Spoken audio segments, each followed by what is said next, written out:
Hello, and thanks for watching another episode of ARFCOM News, your source for the finest 2A propaganda, brought to you by TNVC.com. Today I want to tell you about how Washington, D.C. might use pre-crime to tackle homicide. Cops in Washington partnered with the National Institute for Criminal Justice Reform to analyze data.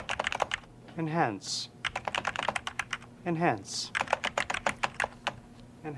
And found most of the violent crimes in the city were being perpetrated by only a couple of hundred people.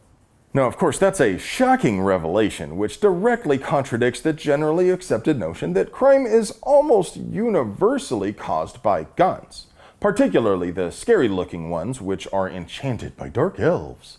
The study found a number of risk factors which they think can be used to target likely offenders before they kill. For example, more than 3/4 of homicide suspects had been on probation or parole before, so I imagine they'll just follow around everybody who is on probation. They analyzed the effects of conflicts and where shootings occurred, and they believe they can use this data to prevent shootings. I don't know, it sounds like it could be helpful to concentrate finite resources, but it also has the potential for rampant abuse, doesn't it? What do you think? If you like seeing stuff more than not seeing stuff, take a look at our sponsor, TNVC.com, your source for quality night vision gear to make you the bump in the night. This man is Aaron Martin. He is a New York City firefighter and chief of a volunteer fire department in Long Island. He was arrested for having guns which are banned in the state of New York. How did police know he had these guns? Well, they followed him to Pennsylvania and watched him buy them at a gun show, then followed him back and arrested him when he crossed back into New York. So, how did they know he planned to buy guns in Pennsylvania? Unclear. No, seriously, a multi-agency task force followed a man out of state and they won't say why they were watching him. Maybe Martin did what they claim. Maybe he did violate the unconstitutional New York laws regarding guns and assaulty guns and all that. But the part I'm most interested in is, why did he come under surveillance in the first place? What do you think? Why were the cops following him? Did someone on social media rat him out? Maybe a coworker? How did the cops know he planned to go to Pennsylvania in the first place? Everybody knows that the dice are loaded. Everybody knows politics is a dirty game, but every now and then the veil slips and we glimpse the horror of the sausage making. That's what happened when members of the Republican National Hispanic Assembly of Florida met with Representative Michelle Salzman to discuss House Bill 103, which is Florida's permitless carry bill. Salzman claimed to support the bill and that it was extremely important to her, and even said that gun rights were her most favorite thing. But Republican Party leadership won't allow it to be heard, so she is unwilling to throw her support behind the bill as a professional courtesy to leadership. Everyone knows this sort of thing happens, but few are willing to say it out loud.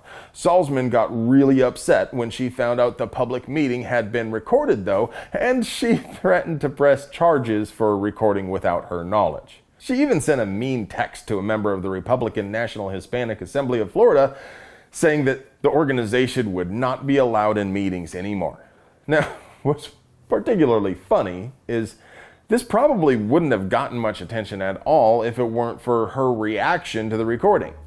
Congratulations, you played yourself. She Streisand herself into attention. For what it's worth, I don't think politicians have any right to privacy outside their own home. I mean, maybe we need to make them wear body cameras. What do you think? Despite relentless opposition from the Alabama Sheriff's Association, it looks like Alabamans might get permitless carry. The State House of Representatives passed HB 272. Gun rights activists have tried to pass permitless carry in previous years, but after passing the Senate, it was shot down in the House. This is the first time the House has passed it, so it should, hopefully, pass the Senate easily because it has passed the Senate before. But let's all pitch in and do our part to make Alabama the 22nd state to pass permitless carry. Whether or not you live in Alabama, please take a moment to call Senate Majority Leader Clay Schofield at 334-261-0876 and encourage him to move this bill through the process quickly. I believe constitutional carry is the most important gun rights issue of our time. But only slightly less important are the new ARFCOM t-shirts. The new phone book's here! The new phone book's here! Just go to brownells.com/ARFCOM for the flyest shirts, hats, stickers, and patches. We're working on lots of fresh new designs, so stay tuned as we work out all the details. Well, friends, that's all I have for you today, but before I go, I just want to take the time to remind you to check to see whether you are still subscribed to our channel. Our robot overlords and the tube of yous know what we want better than we could possibly know for little old selves, so they just go ahead and unsubscribe viewers from any channels they think are expressing wrongthink, just like this one. Now, you folks out there in TV land know censorship makes puppies cry, and Captain America is very disappointed in this sort of behavior. So don't forget to check every now and then just to be sure you're still subscribed to us, and while you're at it, make sure you ring that notification bell so you never miss a word of our gun rights propaganda. And if you want to get email alerts for the best deals, the projects we're working on, and the hottest stuff you missed on the ARFCOM forums, you'll also find a Linktree link down there in the doobly-doo for our newsletter. And remember, if you want to help us keep bringing you banger content like this, please support the folks who support us. Not only does TNVC.com give you night vision with that cool, refreshing, never bitter taste that goes down smooth, they also have mounts, lights, training, swag, and all sorts of other non-GMO gear to make you the bump in the night. I love you.